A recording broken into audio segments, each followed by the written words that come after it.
Obviously, it's been a big year for F1, both on the big screen and on the track. I want to talk about your team, the evolution of fandom, and some of the changing tech rules afoot. And since we're the Wall Street Journal, we'll start on the tech. So this is a very high-tech sport, and it's entering its next big tech cycle with a bunch of new engine and aero regulations. Can you kind of take us non-professionals through what the changes are that's afoot? Absolutely, and good morning, everyone.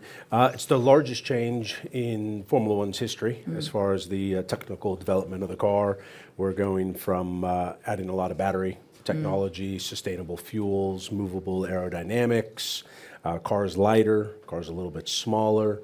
There's nothing from our 2025 car that's rolling over to our 2026 car. Not a wheel nut. No. So you're starting with a clean sheet of paper, which is exciting and kind of terrifying all at the same time, because you don't really have, even though we can run all the simulation, we know what our car will do. So we know how fast we're running. We don't know how fast anyone else is running, and we all tend to talk a bit of trash over the winter. So you hear this, you hear that, but you have to ignore it because you don't know. So it's going to be exciting. And it's pretty heavily regulated, even in terms of the time you can have on the track, right? How does that all work in terms of simulators? This year, so normally we have 3 test days at the start of the year. This year we'll have 9. Only 3, which is split. You can only do 1 car a day. So it's actually each driver gets effectively a day and a half, which is not much practice if you think about other professional sports, how much practice time they get. We spend a lot of time in the simulator, which helps, but it's not the real thing.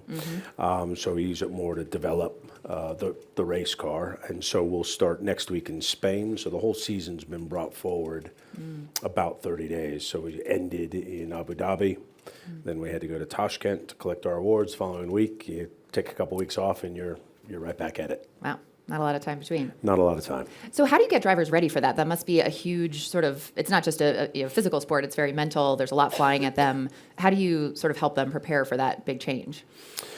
We try and give them January off, but here we are. And actually, Lando and Oscar rotate coming to. We're at Davos every single year. We have so many partners here. It's such a fantastic event. So they alternate. So they try and take January off. But this year, because of the early testing, we needed to get them in the car early from seat fitting, for simulators. So they really only had about 3 weeks off, where normally they would have 6-7 weeks off.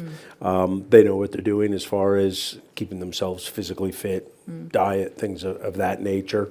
And then around each driver, we'll kind of have a circle, a team around them of physical fitness, engineers, mental coach, things of that nature, to just keep them very focused. Is a mental coach sort of like a therapist, or is it race car specific?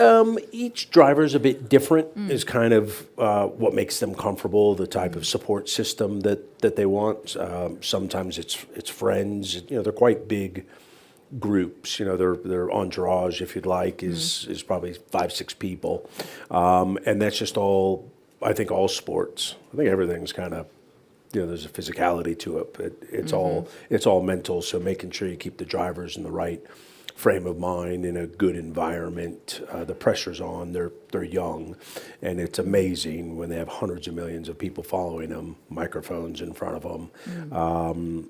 And there's a lot of data coming at them too. Can you talk a little bit about like the telemetry and other data that's in their helmet? So we pulled down about 1.5 terabytes of data a weekend, which I had no idea what 1.5 terabytes data was. So that's about 10. It's a lot. It's a lot, but it's about 10 million documents to put it into kind of terabytes for dummies, which is what the book I read. And so tremendous amount of data. I think that's probably the thing people most underestimate about Formula One drivers, if they don't know Formula One, is the level of intelligence a Formula One driver needs to have, because it's not just about driving as fast as you can. It's about understanding the car, the race, the strategy, the engineering. So the driving almost needs to be done automatically, and they're just taking in all this information that they're either getting off the steering wheel or the feel, or the engineers are communicating with them. But they also, when we're running strategy, the part that I've always found fascinating is the conversations we have with them while they're driving 200 miles an hour, fighting on the track, and then we're throwing out signs, audio, that are sometimes accurate, sometimes aren't. All the teams are doing that to try and pull people into different pit stop strategies. So if we say one weekend, Oscar, if we say anything after the word tires, we want an inaccurate answer. Oscar, how are the tires doing? We want them to give us an inaccurate answer because all the competition's listening, and we maybe want to pull them into a pit stop. But then we go to thermal imaging of the tires. So if we hear Lewis complaining about tires, we'll go to our thermal imaging to look to see if actually what he's saying is what we're seeing. So we're all doing that to each other. And then there's times that we want legit answers. So for a driver to be able to Right, so drive really fast, listen really to the fast, code words, pull over battle when we these say. two cars around you, get an inch within the wall, and now we're going to ask you a question, and you need to compute. And by the way, the question's different this weekend than it was last weekend because you got to change up your signs. That's been the part that's always been very fascinating to me, is how a driver can compartmentalize all that's going on. Do you know that when you meet a new driver? Do you know if they're going to be able to handle that?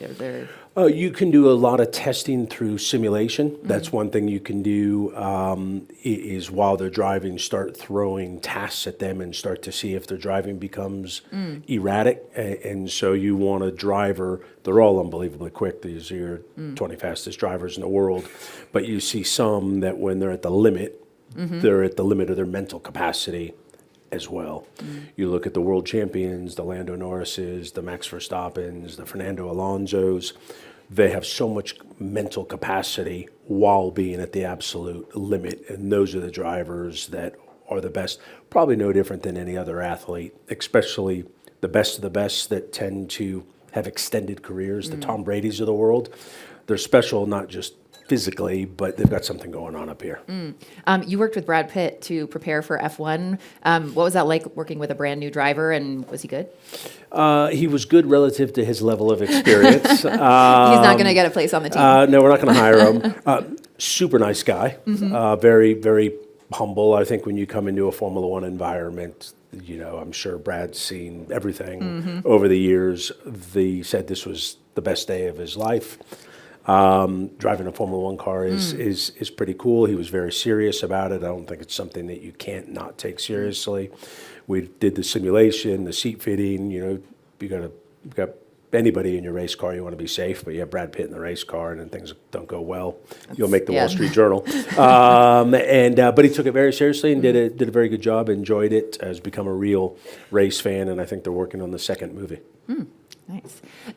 So you took McLaren from the sort of back of the grid to champion status. Tell us a little bit for the CEOs in the room. What was the single biggest sort of cultural change? How did you mold the team to help them succeed?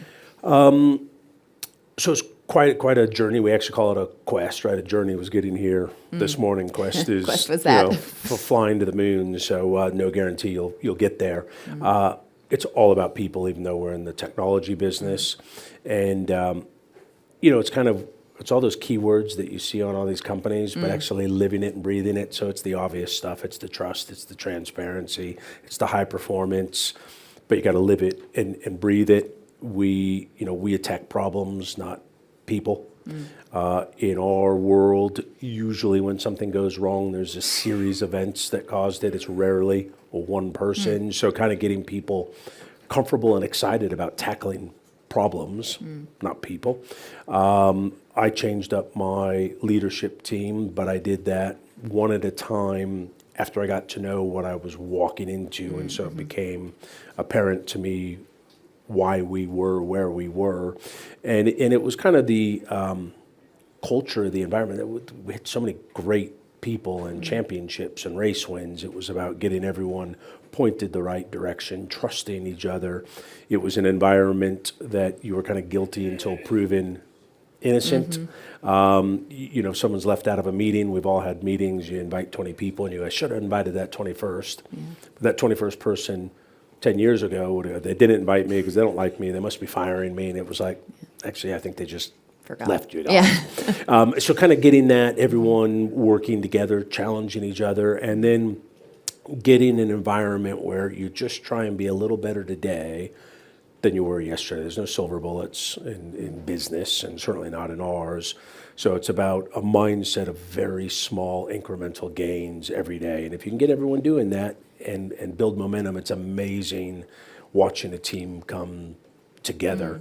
And so when I look at our team compared to others, and I look at this year, I feel pretty good because we haven't had a lot of change. And so it's working. And so as CEO, I'm just obsessed with our people, giving them the best environment to work in, having it be a fun environment. You know, we're traveling around the world. We're 7 days a week. So I think fun needs to be part of what we do. We race cars for a living. It's a pretty fun job. So it's pretty fun. It's not fun when you don't win. We did plenty of that, but we've been on a roll lately. And you have two of the hottest young drivers, Lando Norris and Oscar, of course. How do you sort of balance the egos, and how do you make everyone feel special and like a star, but also part of a cohesive group? We're very fortunate to have the two drivers that we have. I think that's definitely been part of our magic. They're very confident. They don't have much ego. I'm the guy with the ego in the room. I would have an and the ego three if I of us. drove Yeah, that fast. 100%. And of course they do, but they don't wear it. You know, when we look at drivers, we kind of look at their family, their friends, you know, who they are as individuals. There's some unbelievably talented racing drivers in Formula One that I'd love to see drive our car, but I wouldn't necessarily love to see in our team because I'm not sure the right culture fit. So I think we're fortunate with the two of them. We treat them fairly, equally, very transparent. It's hard having two number ones, but you don't take them by surprise. They come in every weekend, and we get it wrong. When we get it wrong, some people like to turn that into conspiracy theories and favoritism, and which is all just complete nonsense. We just sometimes get it wrong. There's never been any friction between the two of them. You've never kind of had them in the room and kind of felt any tension, and we've all been in rooms where you can go, these two don't get along. Anytime they've been grumpy, they've been grumpy at me or Andrea, and they've been kind of equally grumpy over the years, which means we're treating them fairly and equally. What makes a race car driver grumpy, other than losing? You know, there's a balance, but you know, they're called teammates, but in reality, that's the first person you want to beat is your teammate. So they're not teammates in the same way of a football team, a baseball team, but they are driving for the team. We want to win the constructors, but the best way to win the constructors is to finish first and second in the championship. This year was first and third. They're grumpy if something maybe didn't go their way, but they've never really been really grumpy. They kind of, maybe we shouldn't have made that pit stop strategy or made that call too early, but that's racing. Showbiz, yeah. And I think in 2024, your win came down to 0.7 of a second, right? Yeah. How do you solve for those teeny tiny margins? What is the communication like between the driver? That comes back to the smallest incremental gains, right? We spend hundreds of millions of pounds, 24 races around the world, and the Constructors' Championship in 24 came down to our final pit stop, and it was 0.7 of a second, which is Carlos. We had to win the race because Max had taken out Oscar to turn him around at the start, and had Ferrari Carlos beat Lando, we wouldn't have won the championship. And he was close to our DRS, about 1.6 seconds. You get inside a second, you get in the DRS, and it's pretty hard to hold that off. And so Carlos came in and did a 2.2 second pit stop. Had we done a 2.7 second pit stop, we would have come out in front of him, but in our DRS, he would have passed us, whether we would have got him back, but we did our fastest pit stop of the year, a 2-second pit stop in the final pit stop. So it was amazing.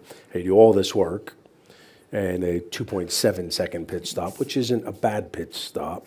Could have And been what's happening difference. in those 2 seconds? A lot. Yeah. You're obviously only as quick as your weakest link.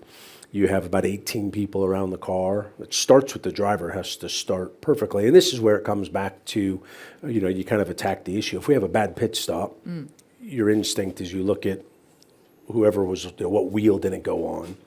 But there's so many things that could have gone wrong. Driver might not have stopped on his marks. Could have had an equipment failure, someone taking the tire. Like, you kind of can't just go. But your instinct when you're on pit wall and it happens, and if you see a delay, of course, your instinct is, I want to go choke that guy. Yeah. But you learn to I'm a big fan of, if you have an issue, unless you can solve it in the moment, park it. You have a bad pit stop, it's done, there's nothing you can do about it. Assess it on Monday. We've all sent emails over the years that you go, I wish I would have slept on that. Yeah. And so you have to, in a very emotional sport, high pressure sport, hundreds of millions of people watching, resist that, sending that email now, unless you have to send the email now. But most of the time you can go, you know what, let's do a cold debrief on Monday. Let's analyze what happened. Let's attack the problem and try not to let it happen again. I feel stressed just hearing you describe all the things that happened during a pit stop. So you were one of the first teams to sign up for Netflix's Drive to Survive, which has obviously had a huge impact on fandom and just sort of cultural awareness of the sport. Can you talk in your own words, how has fandom evolved and sort of what's next? Is there more to gain at this point? Definitely more to come. Netflix has been amazing for the sport. We were the first to sign up. I don't think any of us thought it was going to do for the sport what it's done. If you look at what the sport needed when Liberty came in and acquired it, which is what they saw, but what we've accomplished in such a short period of time has been amazing. From a geographic standpoint, we really needed to crack the code in North America. Now we have 3 races there, and they're 3 of the biggest races, and Formula One is a major sport in North America.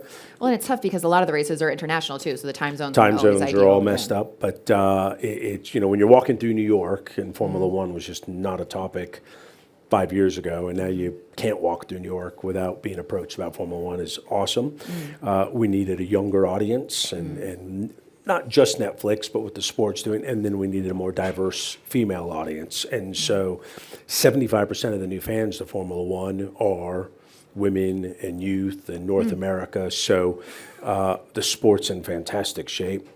I think there's so many different ways to digest our sport. People love the cars, the drivers, the where we race, the technology. So it's a sport when people come up to me and say what they love about Formula One. Often it's different reasons, which is great. And I think what we need to do next is maybe talk a little bit about the technology without pitching it at a level where you don't understand it, because it's unbelievably sophisticated. But I think people go, you have 1,000 people on a Formula One team, what do they do? And I think we need to kind of unveil, what do we do? What happens back at mission control? Because that's where all the data is being run, a lot of the strategy. So no matter where we're racing around the world, we'll have about 60, 70 people back at the factory, if you think of NASA, who are feeding information into pit wall. And I think Netflix can help with that, as can we as a sport. Just start to unpick that a little bit, because I think people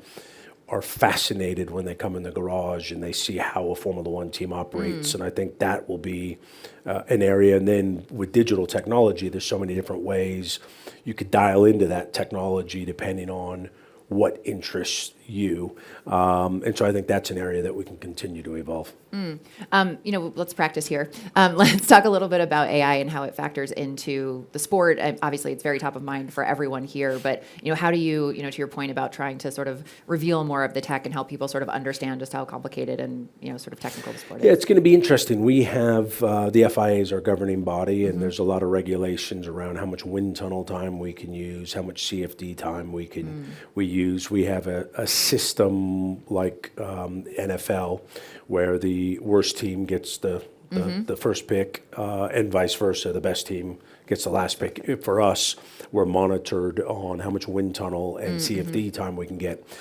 AI is now something that the sport's going to try and figure out of how do you kind of monitor that, and it's early days. To make sure teams comply with their restrictions? Yeah, because you can start using AI to supplement things like wind tunnel and CFD time. So if you have wind tunnel restrictions, you start shifting to AI. So that's going to be fascinating to see how the sport kind of tries to. Is that allowed now? It's allowed now. Okay. So all of our people in the team, they love tomorrow's technology. So they thrive on that. Where I'm a bit, don't change what I've had the last 10 years. So that's the type of people that we have in the organization.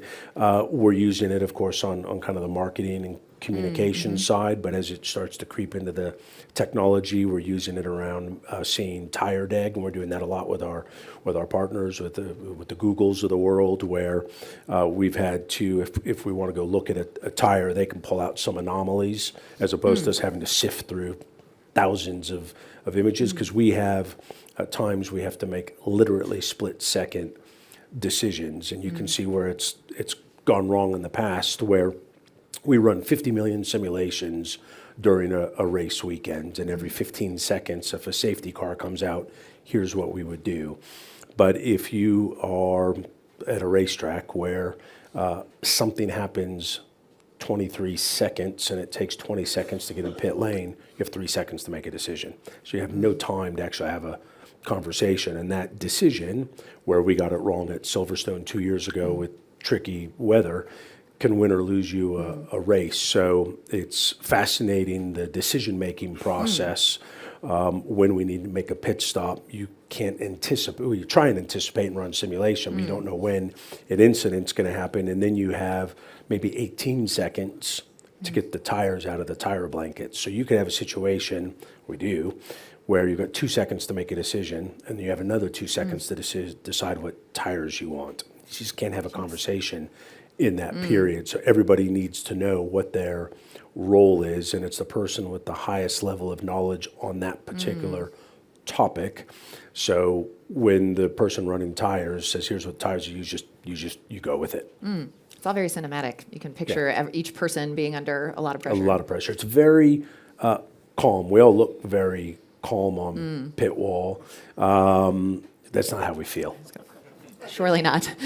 So Apple has a new 5-year deal for U.S. Formula One rights. What, if any, impact do you expect that to have on brand awareness? I think Eddie Q, who was in charge of the Formula One movie, and I'm sure there's a lot of people at Apple, but Eddie's a big supporter of Formula One and cars. I think you talk about the technology and all their different devices that just won't be on their devices, but Android devices, and we all carry them on us. So the way they're going to be able to promote and that Formula One's coming on, the different technology applications that they can deploy. So I think there was some cinematography in the Formula One movie that I think will carry forward to our broadcasting. Some of their imagery around how they showed the car and the speed and through the driver's eyes, and some of the production like in the ground. So I think there'll be, because capturing the speed, especially now, the in-car cameras are so good, you don't have a sense of how violent